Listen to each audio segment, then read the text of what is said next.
Bem, nós vamos falar um pouquinho sobre a carta de Pedro, capítulo 4, a partir do versículo 12. Essa carta de Pedro é uma carta que eu gosto muito. Como eu tenho falado, é uma carta que tem edificado a minha vida. E esse capítulo 4, quando chega no capítulo 12, ele é forte demais para um crente. Vamos falar sobre a provação é o fundamento que atesta o crente na sua confissão. O que mostra que a pessoa realmente é crente, que ama o Senhor? O que comprova isso? Simplesmente levantar a mão para Jesus?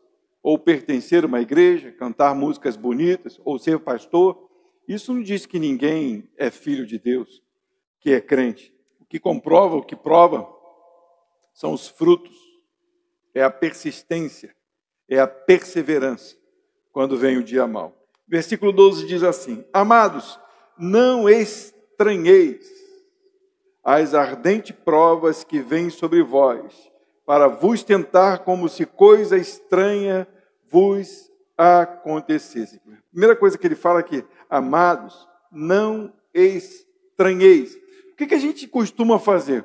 Quando está tudo certinho, quando está tudo dando muito legal, tudo dando muito bem, de repente vem uma coisa que não tem nada a ver, um troço estranho, de repente, você fala: meu Deus do céu, que coisa é essa? Estava tudo normal. Será que é o capeta? Será que é o PT? Será que é o Bolsonaro? Meu Deus do céu, o que está acontecendo? O mundo está caindo, o que está vendo? Do nada. Será que foi alguma coisa que eu fiz? Não é assim que a gente às vezes fica? Né? Tem gente, meu Deus do céu, será que eu fiz alguma coisa errada para isso estar acontecendo? E Pedro, um homem experiente, um homem que passou por muitas lutas, diz: não estranheis a ardente prova que vem sobre vós para vos tentar, como se coisa estranha vos acontecesse. Entende uma coisa? É necessário que provas venham sobre as nossas vidas. E eu vou abrir um parêntese para dizer: isso aqui não está falando de doença, não está falando de falta de dinheiro, está falando para homens e mulheres que conheciam a Deus e falavam do amor de Deus e que estavam passando perseguição por falar do amor de Deus. Porque luta, doença, falta de dinheiro, confusão, infidelidade, traições, todo ser humano passa. Todos. Quem está com dinheiro sobrando aí, fala para mim. Me empresta. Não tem ninguém. Hoje em dia está difícil, as coisas estão difíceis. Quem não tem uma conta para pagar? Só quem ainda não trabalha. Mas todos nós temos. Quem nunca ficou doente? Pelo amor de Deus, todo mundo fica. Então, não estou falando de doença. Estou falando de um homem de Deus que está trazendo um assunto para pessoas que conhecem a Deus e que entendem que foram chamadas pelo Senhor. Então ele fala para mim, que conheço a Deus, e a você que conhece a Deus: não estranheis. Teve um moço que estava pregando, eu não sei se era do Brasil, eu não consegui ler direito, porque eu estava correndo, mas ele foi preso, porque ele estava simplesmente falando de Gênesis e que Deus criou o homem e a mulher. E alguém se ofendeu porque ele disse que Deus criou o homem e a mulher. E aí se ofendeu, o cara foi preso, porque disse que criou o homem e a mulher. Isso é ciência. Isso não é coisa ilógica. Se a pessoa quiser ser outra coisa, não tem problema, mas é ciência. Só existe XX ou XY. Ou é um homem ou mulher. Mas eu não quero ser. Mas é outro problema. Mas o que foi criado foi homem e mulher. E ele foi preso. Por falar a verdade. Por pregar a verdade. Por mostrar a verdade. E aí o mundo está assim. A Bíblia continua dizendo: não se preocupem, continuem falando. Falem da verdade. Amem a verdade, não liguem para os insultos, liguem para glorificar a Deus. Versículo 15 diz: que nenhum de vós padeça como homicida, ou ladrão, ou malfeitor, ou como que se entremete em negócios alheios. É legal que ele vai falar para mim e para você.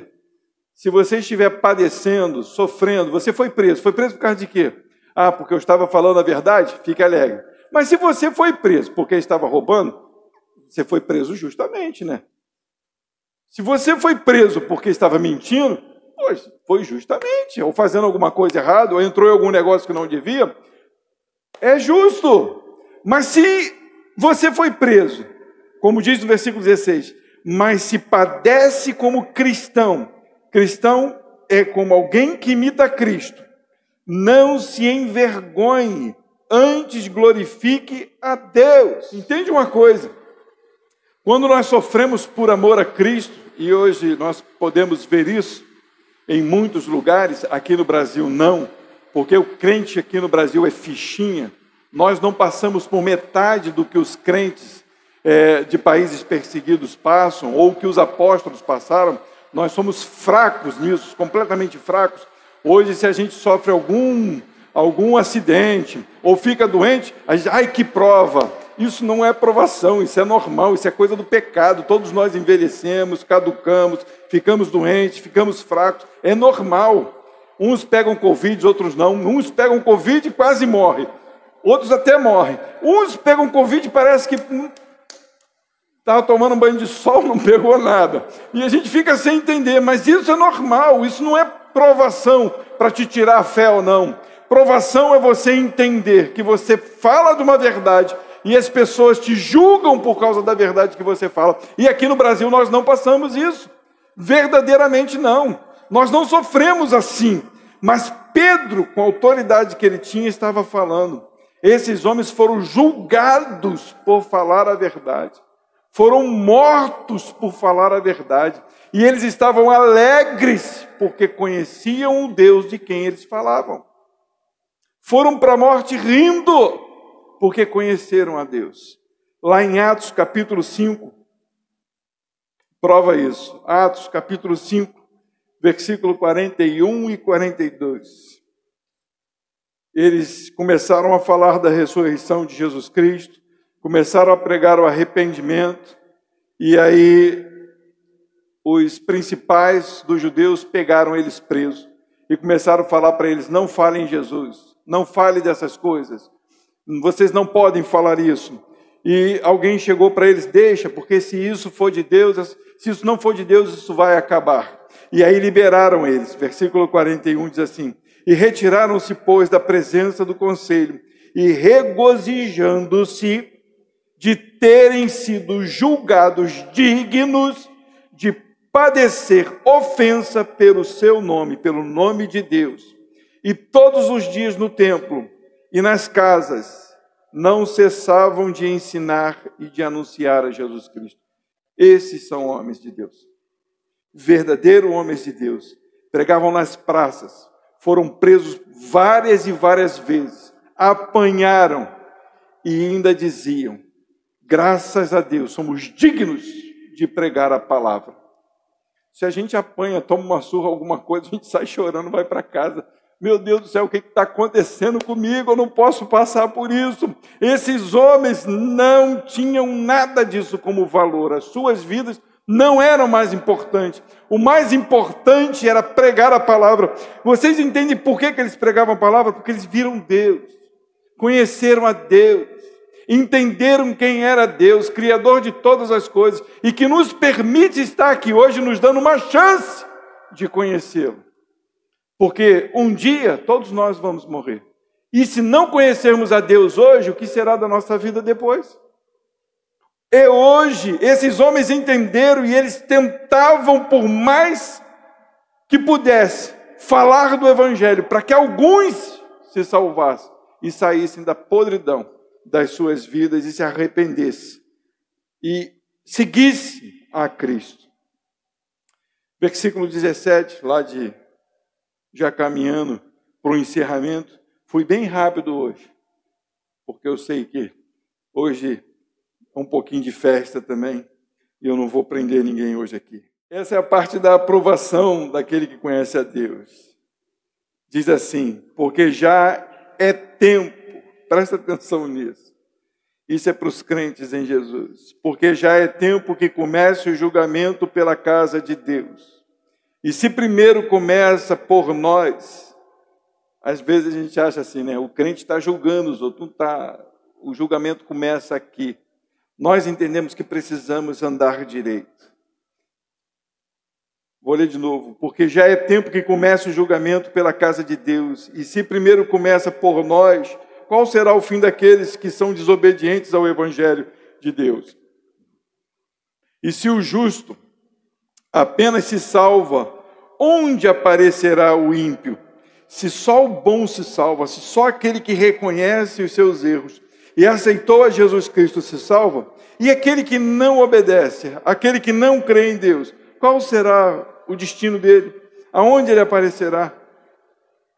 Portanto, também os que padecem segundo a vontade de Deus, encomendam-lhe as suas almas, como ao fiel Criador, fazendo o bem. Bem, a nossa aprovação ela vem. As dificuldades, os intempéries, as ranhuras, as tentações, as disputas, as infidelidades, as traições, elas vêm para nos provar aonde está o meu e o seu coração. Em quem cremos, em quem confiamos. Somos capazes de dizer, meu Deus, eu não posso continuar nesta vida, eu não posso continuar deste jeito, eu não posso andar desta maneira, eu tenho que mudar a direção do meu viver, porque Cristo me salvou. Então você está sendo aprovado por Deus. Mas se você olha para a tua vida e diz, não tem nada a ver, eu vou continuar nisso mesmo, para mim tanto faz, um dia para mim foi legal, hoje para mim não é mais, então eu não estou nem aí. Você pode estar sendo reprovado. Porque de verdade a fé não alcançou o teu coração. Porque quando a fé alcança o nosso coração, mesmo que a gente venha cair, ou padecer, ou querer até de repente sair, mas a fé que foi depositada no coração não permite que a gente faça isso. E nos traz de volta ao caminho. A aprovação, ela é um termômetro, ela é um ajuste do crente. A aprovação é o que vai dizer realmente quem você é. E se você é. A aprovação é o fundamento que atesta o crente na sua confissão. Quando você confessa a Cristo, é necessário que você passe pelas lutas. É normal passar. Mas se nós somos tentados, nós também precisamos ser aprovados. Porque se um dia você disse, eu amo a Cristo, quando passar pelas lutas, você deve continuar dizendo, eu amo a Cristo. Porque provação, a gente não passa. O brasileiro não passa provação. O brasileiro dá jeitinho para tudo. Até com os problemas, o brasileiro dá jeitinho. Mas essa palavra, ela vem aos nossos corações. Para o verdadeiro crente, é necessário passar pelas lutas, pelas provas. É necessário dar glória a Deus em todos os momentos. Porque o que vai dizer quem você é a resposta que você dá a tudo que você passa. Amém?